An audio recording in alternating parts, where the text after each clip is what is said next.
how are you doing today? And Happy New Year. Yes, this is a Happy New Year because I don't think I've done any video this year. So Happy New Year and Happy New Month as well. Well, I will not go about apologizing for not releasing any video all this while. I know I promised I was going to release something at the end of last year, a roundtable discussion about Kiniko. Well, life happened. Life happened, so that's why that never happened. But anyways, today I want to talk about something I stumbled upon on Twitter some days ago, or I think some weeks ago. I screenshotted it and then I said I was going to talk about it, but then procrastination, right? So I now stumbled upon it now again on my Google photos, and I thought, why not talk about this thing today? Because I feel it's pretty important that I share my opinion about this particular tweet. I think I'll just post. I'll post the picture about what I'm talking about. Like it will appear somewhere here. So this post is saying, if you were to be in coma today, who would you sit, or rather, who would sit next to your bed until you wake up? When you find your answer, you will know where to put your effort. If you were to be in a coma today, who would sit next to your bed until you wake up? A coma is not a 1 day, 2 day activity. Sometimes it takes months or years. And this person is saying, when you find the answer, as in when you're able to find the answer of who would sit beside your bed if you were to be in a coma, who will be by your bed until you wake up, then you will know where to put your effort. And everybody seems to be in agreement with this post. I'm sure even you reading this right now, you're in total agreement with this guy, right? No judging. Everybody have their reasons. I am not in agreement with this post for reasons I'll explain. I don't agree that you should put your effort to based on this. You should analyze who to put your efforts in, because I feel the people who will be by our bed throughout when we are in a coma are not necessarily people who love us the most, but rather people who would be by our bedside in like maybe 80% of the time, who would be by our bedtime throughout when we're in a coma, are people who are available at that moment, people who do not have any engagement at that moment, who are available. The truth is, life happens. Life happens. People get entangled in different activities, right? People get involved in so much. So we cannot use this particular tweet or we cannot relate to people based on this kind of scenario or this kind of situations. It could be anything. Okay, a coma is extreme. Maybe you are sick and need someone to be by your bed for a short while, maybe a week or two, and the people who you expect to sit by your bedside until you recover don't show up. That does not mean that the person who actually shows up is the person who loves you the most. Trust me, putting myself in that situation right now, I think the person who loves me the most on earth right now is the woman who gave birth to me, my mother.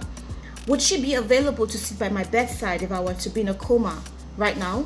Like, would she be available to sit by my bedside throughout? I doubt that. Maybe she might be able, but I believe she has work and she has my younger ones to look after. So I don't think she would be able to. She has my younger ones to look after. She has work, She might be able to come over and stay by my bedside for a week or two, a few days maybe. But then staying throughout, I doubt. I might have a bunch of people who would come and maybe they'll create a schedule. They'll run shifts, That does not mean any of them loves me more than the other. That does not mean people who are not able to maybe travel down from other places to come and be at my bedside don't love me at all, and these people who are able to do that, I think if putting myself in that situation again, my younger sister might be available to do that because ASU strike and everything. Okay, ASU just resumed, but let us assume ASU is still on strike, right? She will be the one who would be available to be by my bed throughout because no school, she's at home doing nothing. Everybody has work and everything. That doesn't mean my younger sister loves me more than my big sister, or that doesn't mean my younger sister loves me more than my mom or my big sister or anybody. She's just available at the time. She loves me, yeah, but that does not mean she loves me more than anybody. I don't want to know who loves me more, but definitely my mother loves me more than everybody. So, but then you get my point. So situations and our availability to count. So we totally need to address every particular scenario, put ourselves in certain situations before we can have a clearer picture.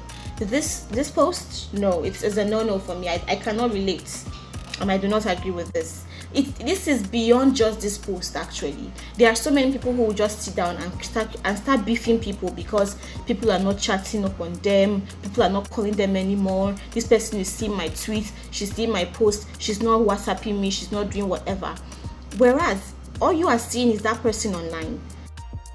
I mean, you know now, this person is online, she's always see my post and she'll never message me, and you start creating bad blood and start beefing that person. Whereas all you are seeing is that person online. You don't know what that person is also going through. You just feel like, okay, because you are there, maybe there's an evidence, whatever that you're going through.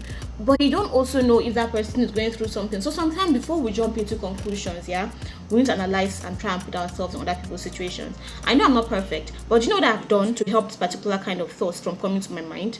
I have blocked my read receipts on WhatsApp for over 3-4 months now. Do you know why I did that? So that I don't even get to see people who have viewed my picture when I make a post on my status. I don't get to see the people who have viewed, so that I don't start having that whole thought about this person saw my picture, she did not message me. This person saw that I posted about my mother, she did not message me. I don't want to know whether you saw it or not. I'm just living my best life. So yeah, that's basically, I think I did a video about that, yeah, about how to have peace of mind in this day of social media. But believe me, try it, it works. So if I make a post, I'm posting because I feel like I want to put that particular thing, that particular memory out there. I'm not making a post because I want anybody to send me any message and tell me that they are laughing or they are not laughing. I don't want to know.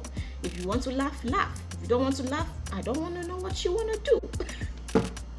So that's basically it for me, yeah. So you should try it. So I did that. That's a bold step I took because like I want to have that. I want to remove that thing from my head. I want to stop going back to read receipts and see who saw my post and did not message me. And it has worked, and I've been very, very happy. I've been very, very happy with everybody. I don't have bad blood towards anybody because I believe nobody has seen my pictures that I posted. You get it? In summary, learn not to jump into conclusions. Learn not to believe all these things that somebody will just wake up feeling in a bad mood. Maybe they quarrel with their wife or their daughter or their sister or their brother, and then they now take to Twitter and start giving advice. Not all advices come from people who are mentally stable. So before you consume content, analyze. Alright? Happy February. It's my birthday month. Happy February. Happy New Year. Peace. Àwọn ayé wọ́n rí ibi tí a ti bá dé, wọ́n fẹ́ mọ báwo la ṣe ṣe. Olúwa ló lọ́pẹ́ lọ́dọ̀ bàgbẹ́lẹ̀ go away, don't come again another day. Straight to the top, I'm on my way. Èṣù olè ṣì mí lọ.